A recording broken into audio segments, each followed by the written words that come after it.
beginning in Malaysia, extensive use being made of primary treatment systems such as communal septic tanks and improv tanks and unreliable low-cost septic systems such as oxidation ponds. In addition, large urban areas utilize individual septic tanks or IST. It is estimated that there are over 1 million individual septic tanks in Malaysia.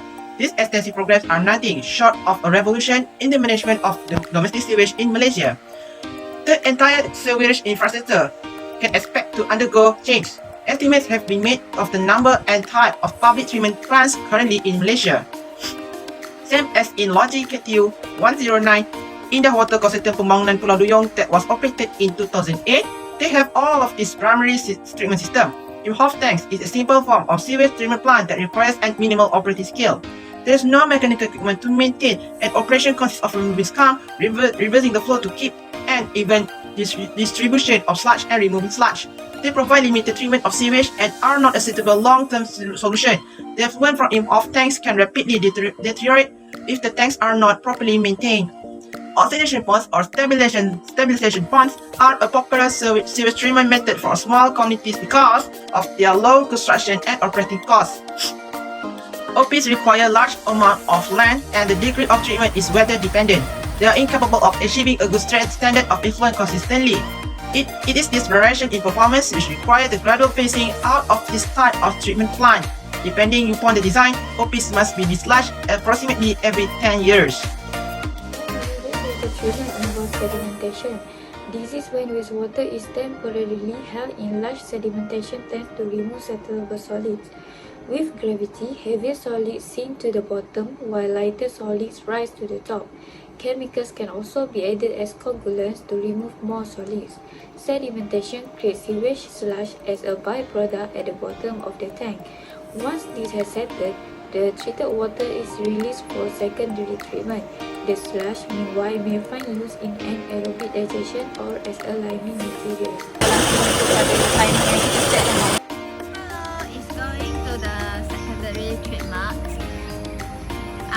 Since this STP did not provide the equalization tank because it is a small size of STP, and because this STP is located at Pulau Duyong, Terengganu, the person in charge say it is under standard B but not standard A.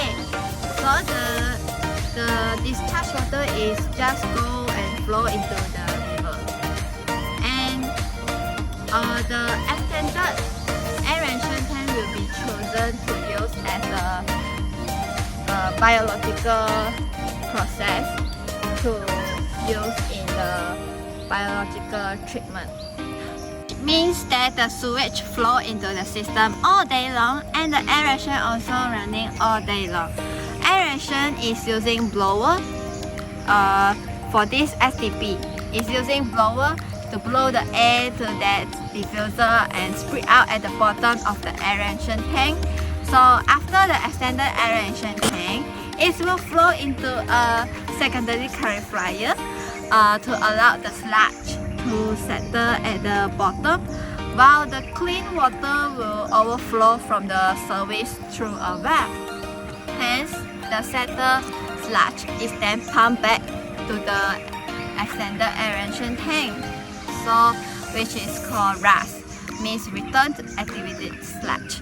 So the sludge removal, which is WAS, wasted activated sludge, is by diverting the RAS to sludge treatment. So normally for the larger STP, they will provide an oxygen tank before aeration tank, and the RAS is pumped back into an oxygen tank to release the nitrogen gas. But this STP is small, so it did not provide the anoxic tank. So as we know, the purpose of the extended aeration tank mainly is to remove BOD and COD and also ammonia. So the extended aeration tank of this STP operates at full to microbe ratio is normally below 0.1, and the retention time of the aeration tanks are usually 16 to 24 hours, but this STP, the person in charge say, is normally 18 to 20 hours only. So the secondary clarifier is about 2 to 3 hours. And I also have asked a question about MLSS. So for this SDP, the person in chat say the MLSS is around at 2000. So the MLVSS is usually at about 75 to 80% of MLSS. So that's all. Next.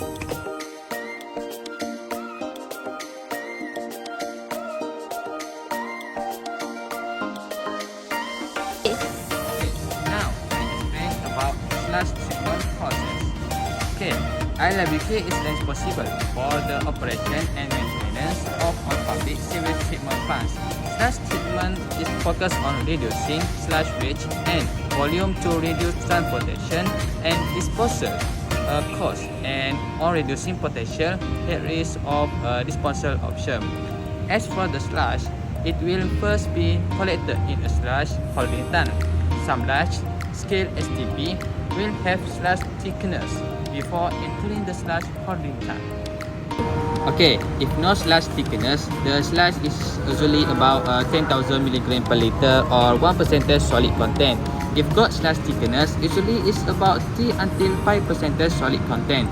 Then, from the slash holding tank will be pumped to slash dewatering. Smaller STP will have slash drying beds where the slash dries naturally by sun heat. Okay, medium size will have filter press or bed press. Larger scale will have screw press or decanters. These are mechanical dewatering machine. The dewater or dry slash will have around 20% solid content. It's like a mud cake, like kueh, like that. Okay. For the slash drying bed at STP did not provide odor control. Simple slash drying beds are used in many countries, particularly in developing countries, as they are a cheap and simple method to dry sewage slash. Drying beds are typically composed of 4 layers consisting of gravel and sand. Slash dries up and water percolate to the first layer that is collected at the drainage pipe that is beneath all layer. Okay, challenging for STP plant. Need stable financial resources through sustainable business operating plan in addition to financial assistance from the federal government. Okay, the sustainability of water resources and public health is highly dependent on ILWK financial capability in carrying out its responsibilities. After that, there is always theft in STP. Therefore, they always cooperate in monitoring these illegal activities. Okay, thank you. So now we are going to the end. Our conclusion. Our conclusion is so simple because we need to thank these courses to let us have a chance to visit a sewage treatment plant. Even it's a small size, but if we are not visit this, we only can learn it on the paper. So thank you Dr. Cheryl, and we are happy on this course. So I hope you all watch this video will know what is sewage treatment plant. So it's a simple introduction, and thank you. Bye.